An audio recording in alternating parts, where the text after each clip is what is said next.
സഹൃദയരെ, trip up കേരളയുടെ എല്ലാ പ്രേക്ഷകർക്കും ഒരു പുതിയ എപ്പിസോഡിലേക്ക് ഹാർദമായ സ്വാഗതം. ദേശീയപാത 66-ന്റെ നിർമ്മാണ പ്രവർത്തനങ്ങളുടെ ഏറ്റവും പുതിയ വിശേഷങ്ങളുമായി ഞങ്ങൾ അവതരിപ്പിക്കുന്ന 53-ാമത് എപ്പിസോഡാണ് ഇന്ന് അപ്ലോഡ് ചെയ്യുന്നത്. മലപ്പുറം ജില്ലയിലെ കോരിയാട് മുതൽ കോഴിച്ചന വരെയുള്ള പ്രദേശങ്ങളാണ് ഇന്നത്തെ വീഡിയോയിൽ ഞങ്ങൾ ഉൾപ്പെടുത്തിയിരിക്കുന്നത്. കഴിഞ്ഞ എപ്പിസോഡ് നമ്മൾ അവസാനിപ്പിച്ചത് കോരിയാട് വയൽ പ്രദേശത്താണ്. അവിടങ്ങളിൽ റോഡിൻ്റെ വശങ്ങൾ മണ്ണിട്ട് ഉയർത്തുന്ന പ്രവൃത്തികളാണ് ഇപ്പോൾ നടന്നുകൊണ്ടിരിക്കുന്നത്. അവിടം പിന്നിട്ട് നമ്മൾ മുന്നോട്ട് പോകുമ്പോൾ നമ്മൾ എത്തുന്നത് കോരിയാട് ജംഗ്ഷനിലാണ്. ദേശീയപാതയിൽ നിന്നും മലപ്പുറം മഞ്ചേരി ഭാഗങ്ങളിലേക്ക് പോകുന്ന വേങ്ങര റോഡ് കൂടിച്ചേരുന്ന പ്രദേശമാണ് കോരിയാട് ജംഗ്ഷൻ. കോരിയാട് ജംഗ്ഷനിലെത്തുന്നതിന് മുമ്പായി ഒരു വലിയ അണ്ടർപാസ് വരുന്നുണ്ട്. പക്ഷെ അണ്ടർപാസിന്റെ നിർമ്മാണ പ്രവർത്തനങ്ങളൊന്നും നിലവിൽ അവിടെ ആരംഭിച്ചതായി കാണുന്നില്ല. കോരിയാട് ജംഗ്ഷനും കഴിഞ്ഞ് നമ്മൾ മുന്നോട്ട് പോകുമ്പോൾ അവിടങ്ങളിൽ റോഡിന്റെ വശങ്ങളിൽ വീതി കൂട്ടുന്ന പ്രവൃത്തികളൊക്കെ നടന്നു വരുന്നുണ്ട്. അതുപോലെ തന്നെ കോരിയാട് നിലവിലുള്ള പാലത്തിന് സമാന്തരമായി വരുന്ന പാലത്തിന്റെ നിർമ്മാണ പ്രവൃത്തികൾ ചെറിയ രീതിയിലൊക്കെ ആരംഭിച്ചതായിട്ട് നമുക്ക് കാണാൻ പറ്റും. കടലുണ്ടിപ്പുഴ ക്രോസ് ചെയ്ത് നമ്മൾ പിന്നീട് മുന്നോട്ട് പോകുമ്പോൾ റോഡിൻ്റെ ഇരുവശങ്ങളിലും വീതി കൂട്ടി മണ്ണെടുത്തിരിക്കുന്നതായിട്ട് നമുക്ക് കാണാൻ പറ്റും. അതോടൊപ്പം തന്നെ അവിടങ്ങളിലൊക്കെ മണ്ണെടുത്ത് ഉയർന്ന പാർശ്വഭിത്തികൾ ഷോർട്ട് കട്ടിംഗ് ടെക്നോളജി ഉപയോഗിച്ചുകൊണ്ട് കോൺക്രീറ്റ് ചെയ്തതായിട്ട് നമുക്ക് കാണാൻ പറ്റും. ദേശീയപാത 66-ലെ ഇത്തരം ഐക്കട്ട് പ്രദേശങ്ങളിൽ ഉയർന്നു നിൽക്കുന്ന ചുമരുകൾ മണ്ണിൽ ഇടിഞ്ഞ് വീഴാതിരിക്കുന്നതിന് വേണ്ടി 2 ടെക്നോളജികൾ ഉപയോഗിച്ചുകൊണ്ടാണ് ഇവിടെ സംവിധാനിക്കുന്നത്. അതിലൊന്ന് സോയിൽ നൈൽ ടെക്നോളജിയാണ്. സോയിൽ നൈൽ ടെക്നോളജിയിൽ ഇത്തരം ചുമരുകളിൽ ആഴത്തിൽ കുഴികൾ എടുത്തുകൊണ്ട് അല്ലെങ്കിൽ ദ്വാരങ്ങൾ ഇട്ടുകൊണ്ട് അതിൽ TMT ബാറും കോൺക്രീറ്റും മിക്സ് ചെയ്ത് അതിൽ ഇരുമ്പ് നെറ്റ് ഘടിപ്പിക്കുന്ന ടെക്നോളജിയാണ് സോയിൽ നൈലിങ്. അതിനുശേഷം ഈ ചുമരിലേക്ക് കോൺക്രീറ്റ് സ്പ്രേ ചെയ്ത് പിടിപ്പിക്കുന്ന ഒരു ടെക്നോളജിയാണ് ഷോർട്ട് കട്ടിംഗ് ടെക്നോളജി. അതുപ്രകാരം ഈ ചുമരുകൾ നല്ല ശക്തിയായ കോൺക്രീറ്റിൻ്റെ ബലം ലഭിക്കുകയും മണ്ണിടിച്ചിൽ ഒഴിവാക്കുകയും ചെയ്യുമെന്നും മാത്രമല്ല വലിയ രീതിയിലുള്ള സാമ്പത്തിക ലാഭം ഇതിലുണ്ടാകുമെന്നുമാണ് കമ്പനി ഉദ്ദേശിക്കുന്നത്. വിദേശ ടെക്നോളജിയാണ്, ഇറ്റാലിയൻ ടെക്നോളജി ഉള്ള സംവിധാനമാണ് കേരളത്തിൽ ഉപയോഗിക്കുന്നത് എന്നാണ് നമ്മൾ മനസ്സിലാക്കാൻ കഴിഞ്ഞത്. ഇത് കക്കാട് ജംഗ്ഷനാണ്. ദേശീയപാതയിൽ നിന്നും തിരൂരങ്ങാടി, മമ്പുറം, ചെമ്മാട്, പരപ്പനങ്ങാടി ഭാഗത്തേക്ക് പോകുന്ന റോഡ് തിരിഞ്ഞു പോകുന്ന പ്രദേശമാണ് കക്കാട് ജംഗ്ഷൻ. കക്കാട് ജംഗ്ഷനിൽ ഒരു ഓവർപാസാണ് വരുന്നത്. ഓവർപാസിന് വേണ്ടിയുള്ള മണ്ണെടുത്ത് വലിയ കുഴി കക്കാട് ജംഗ്ഷനിൻ്റെ നടുവിലായി തന്നെ നമുക്ക് കാണാൻ പറ്റും. കക്കാട് പിന്നിട്ട് നമ്മൾ മുന്നോട്ട് പോകുമ്പോൾ പിന്നീട് നമ്മൾ എത്തുന്നത് കരിമ്പിൽ പ്രദേശത്താണ്. കരിമ്പിൽ പ്രദേശത്ത് നിലവിലുള്ള റോഡിൻ്റെ വളവ് നിവർത്തുന്നതിൻ്റെ ഭാഗമായി പുതുതായി നിർമ്മിക്കുന്ന റോഡിൻ്റെ സർവീസ് റോഡുകളുടെ പണി പൂർത്തിയായതായിട്ട് നമുക്ക് കാണാൻ പറ്റും. കരിമ്പിൽ പ്രദേശം പിന്നിട്ട് നമ്മൾ മുന്നോട്ട് പോകുമ്പോൾ റോഡിൻ്റെ ഇരുവശങ്ങളിലും വീതി കൂട്ടി അവിടങ്ങളിൽ ഡ്രൈനേജ് ലൈനിൻ്റെ കോൺക്രീറ്റ് പ്രവർത്തികളും മറ്റും നടന്നുകൊണ്ടിരിക്കുന്നത് നമുക്ക് ദൃശ്യങ്ങളിൽ കാണാൻ പറ്റും. ഇതര സംസ്ഥാനങ്ങളെ അപേക്ഷിച്ച് കേരളത്തിൽ ദേശീയപാതയുടെ നിർമ്മാണ ചെലവ് കൂടുതലാണ് എന്ന പത്രവാർത്തകളും ചർച്ചകളുമൊക്കെ നടക്കുന്ന ഒരു സമയത്താണ് നമ്മൾ ഈ വീഡിയോ അവതരിപ്പിക്കുന്നത്. ഇന്നും ദേശീയപാത 66-ന്റെ സ്ഥലമേറ്റെടുപ്പ് നടപടികൾ പൂർണ്ണമായി കഴിഞ്ഞിട്ടില്ല എന്നിരിക്കെ കേന്ദ്ര ഉപരിതല ഗതാഗത വകുപ്പ് മന്ത്രി നിതിൻ ഗഡ്കരിയും കേരള മുഖ്യമന്ത്രി പിണറായി വിജയൻ അവர்களுം തമ്മിൽ അത് സംബന്ധിച്ച ചർച്ചകളും മറ്റും നടക്കുന്ന ഘട്ടമാണിപ്പോൾ. ദേശീയപാത 66-നെ സംബന്ധിച്ചിടത്തോളം സ്ഥലമേറ്റെടുപ്പുമായി ബന്ധപ്പെട്ട ഏറ്റവും രൂക്ഷമായ പ്രക്ഷോഭങ്ങളും സമരങ്ങളും അഭിമുഖീകരിക്കേണ്ടി വന്ന ഒരു പ്രദേശമാണ് ഇപ്പോൾ നമ്മൾ സഞ്ചരിച്ചു കൊണ്ടിരിക്കുന്ന പ്രദേശങ്ങൾ. ഇവിടങ്ങളിൽ കക്കാട്, വെന്നിയൂര് തുടങ്ങിയ പ്രദേശങ്ങൾ അടക്കമുള്ള പ്രദേശങ്ങളിൽ വലിയ രീതിയിലുള്ള പ്രക്ഷോഭങ്ങളാണ് ദേശീയപാത സ്ഥലമെടുപ്പുമായി ബന്ധപ്പെട്ടുകൊണ്ട് നടന്നത് എന്ന് ഈ അവസരത്തിൽ ഓർമ്മിക്കുകയാണ്. കരിമ്പിൽ പ്രദേശം പിന്നിട്ട് നമ്മൾ കാച്ചടി പ്രദേശത്തെത്തുമ്പോൾ നിലവിലുള്ള റോഡിൻ്റെ വളവുകളൊക്കെ നിവർത്തി നേർരേഖയിൽ പുതിയ ദേശീയപാത സജ്ജീകരിക്കുന്നതായിട്ട് നമുക്ക് കാണാൻ പറ്റും. അവിടങ്ങളിലൊക്കെ റോഡിൻ്റെ വശങ്ങൾ പ്രവൃത്തികൾ തകൃതിയായി നടന്നുകൊണ്ടിരിക്കുകയാണ്. ഡ്രൈനേജ് ലൈനുകൾ കോൺക്രീറ്റ് ചെയ്തിട്ടിരിക്കുന്നതായിട്ട് നമുക്ക് കാണാൻ പറ്റും.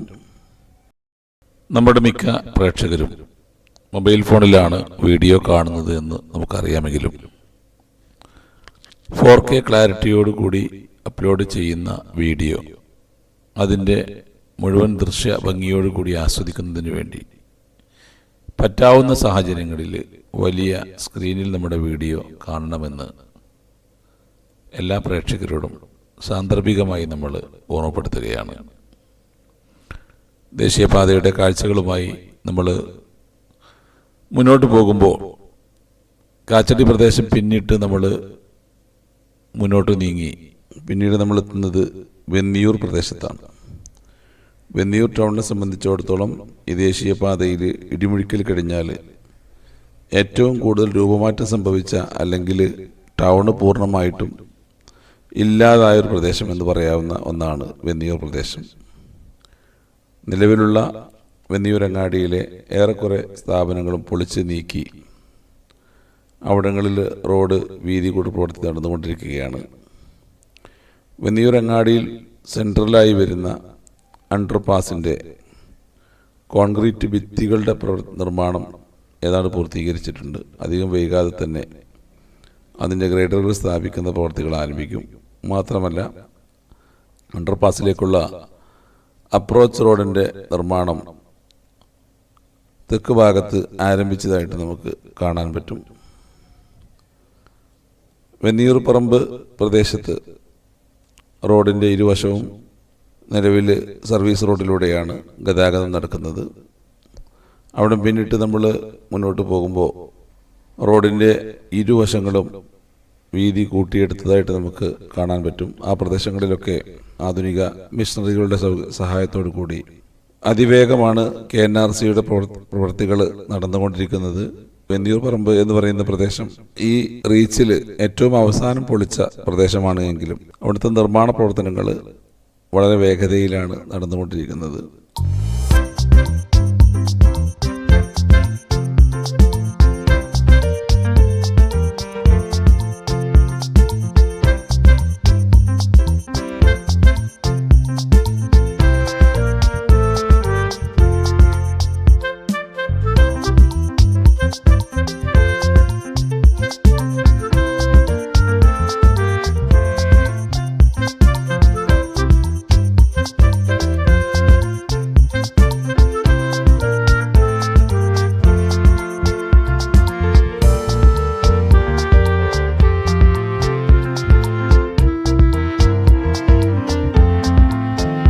വെന്നിയൂർ അങ്ങാടി പിന്നിട്ട് നമ്മൾ മുന്നോട്ട് പോകുമ്പോൾ ആ പ്രദേശങ്ങളിലൊക്കെ വളരെ വേഗതയിലാണ് പ്രവർത്തനങ്ങൾ നടന്നുകൊണ്ടിരിക്കുന്നത്. കഴിഞ്ഞ മുൻ വീഡിയോയുമായി അപേക്ഷിച്ച് നോക്കുമ്പോൾ വലിയ രീതിയിലുള്ള മാറ്റങ്ങൾ അവിടങ്ങളിൽ നമുക്ക് പ്രവർത്തികളിൽ കാണാൻ കഴിയുന്നുണ്ട്.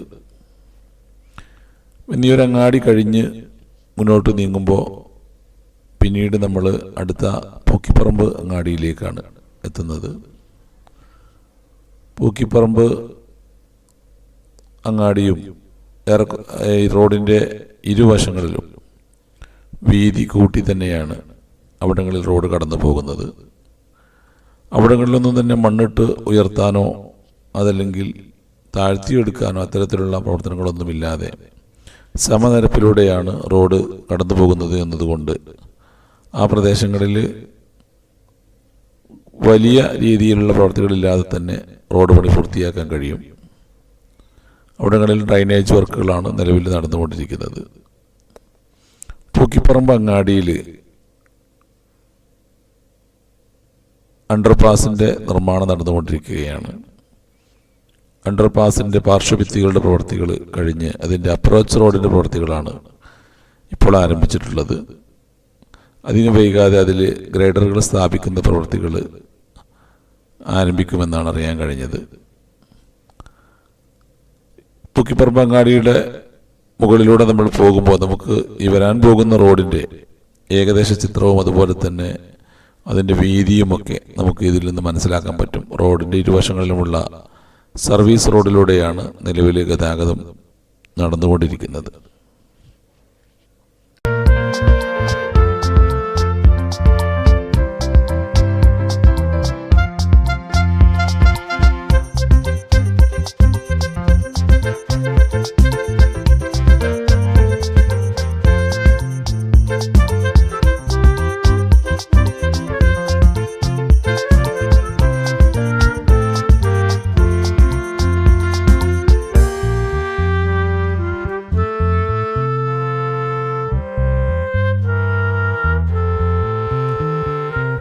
പൂക്കിപ്പറമ്പ് പ്രദേശം പിന്നിട്ടാൽ പിന്നീട് നമ്മളെത്തുന്നത് കോഴിച്ചന പ്രദേശത്താണ്. നിലവിൽ കോഴിച്ചന പ്രദേശത്ത് റോഡ് നിർമ്മാണ പ്രവൃത്തികൾ ഒന്നും തന്നെ നടക്കുന്നതായി നമുക്ക് കാണാൻ കഴിയില്ല. കോഴിച്ചന ടൗണിൽ കുറ്റിപ്പാല റോഡ് വന്നു ചേരുന്ന പ്രദേശത്ത് ഒരു ഓവർപാസ് വരുന്നുണ്ട്. അതുപോലെ തന്നെ കോഴിച്ചനയ്ക്കും പാലച്ചിറമാടിനും ഇടക്ക് മറ്റൊരു ഓവർപാസ് വരുന്നുണ്ട്. അവിടങ്ങളിൽ നിലവിലുള്ള റോഡിൻ്റെ രീതി തന്നെ പൂർണ്ണമായി മാറി കോഴിച്ചന മുതൽ പാലച്ചിറമാട് വരെ ആഴത്തിൽ താഴ്ത്തിയിട്ടായിരിക്കും റോഡ് കടന്നു പോകുന്നത് എന്നാണ് നമുക്ക് കിട്ടിയ ലഭ്യമായ വിവരങ്ങൾ. സർവീസ് റോഡുകൾ മുകളിലായിട്ടും പ്രധാന പാത താഴ്ത്തിയിട്ടുമായിരിക്കും കോഴിച്ചന മുതൽ പാലച്ചിറമാട് വരെയുള്ള പ്രദേശങ്ങളിലേക്ക് കടന്നു പോവുക എന്നാണ് അറിയുന്നത്. അവിടങ്ങളിലൊക്കെ വലിയ ആഴത്തിലുള്ള കുഴികൾ എടുത്തിട്ടിരിക്കുന്നതായി നമുക്ക് കാണാനും പറ്റുന്നതാണ്. പാലച്ചിറമാട് കൂടി നമ്മുടെ ഈ വീഡിയോ നമ്മളിവിടെ അവസാനിപ്പിക്കുകയാണ്. കോട്ടക്കൽ ബൈപ്പാസിൻ്റെ പുതിയ വിശേഷങ്ങളും കാഴ്ചകളുമായി അടുത്ത വീഡിയോ ഉടൻ തന്നെ അപ്ലോഡ് ചെയ്യുന്നതാണ്. ഈ വീഡിയോ ഇഷ്ടപ്പെടുന്ന ആളുകൾ ലൈക്ക് ചെയ്യാനും നിങ്ങളുടെ അഭിപ്രായങ്ങളും നിർദ്ദേശങ്ങളും കമൻറ്റുകളിലൂടെ അറിയിക്കാനും മറക്കരുത്. ചാനലിൻ്റെ കണ്ടന്റ് ഇഷ്ടപ്പെടുന്ന ആളുകൾ സബ്സ്ക്രൈബ് ചെയ്തുകൊണ്ട് സഹകരിക്കണമെന്ന് അഭ്യർത്ഥിക്കുകയാണ്. നിങ്ങളുടെ സമാന ചിന്താഗതിയുള്ള ഇത്തരം കാഴ്ചകൾ കാണാൻ ആഗ്രഹിക്കുന്ന ആളുകളിലേക്ക് ഈ വീഡിയോ ഒന്ന് പരിചയപ്പെടുത്തണമെന്ന് വിനീതമായി അഭ്യർത്ഥിക്കുകയാണ്. ദേശീയപാതാ വികസന പ്രവർത്തനങ്ങളുടെ പുതിയ ആകാശ കാഴ്ചകളും വിശേഷങ്ങളുമായി അടുത്ത ദിവസം വീണ്ടും കാണാമെന്ന ശുഭാപ്തി വിശ്വാസത്തോടു കൂടി നിങ്ങളുടെ എല്ലാവരുടെയും എല്ലാ രീതിയിലുള്ള സഹകരണം പ്രതീക്ഷിച്ചുകൊണ്ട് നിർത്തുന്നു. നന്ദി, നമസ്കാരം.